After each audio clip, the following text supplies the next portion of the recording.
Well, the lessons aren't about wealth or fame or working harder and harder. The clearest message that we get from this 75-year study is this: good relationships keep us happier and healthier. Period. We've learned 3 big lessons about relationships. The first is that social connections are really good for us and that loneliness kills. It turns out that people who are more socially connected to family, to friends, to community are happier, they're physically healthier, and they live longer than people who are less well connected. And we know that you can be lonely in a crowd and you can be lonely in a marriage. So the second big lesson that we learned is that it's not just the number of friends you have, but it's the quality of your close relationships that matters.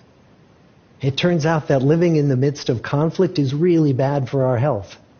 High conflict marriages, for example, without much affection, turn out to be very bad for our health, perhaps worse than getting divorced.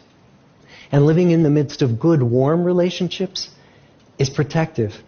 The people who were the most satisfied in their relationships at age 50 were the healthiest at age 80. On the days when they had more physical pain, their moods stayed just as happy. But the people who were in unhappy relationships, on the days when they reported more physical pain, it was magnified by more emotional pain. And the third big lesson that we learn is that good relationships don't just protect our bodies, they protect our brains. Being in a securely attached relationship to another person in your 80s is protective. That the people who are in relationships where they really feel they can count on the other person in times of need, those people's memories stay sharper longer. And the people in relationships where they feel they really can't count on the other one, those are the people who experience earlier memory decline.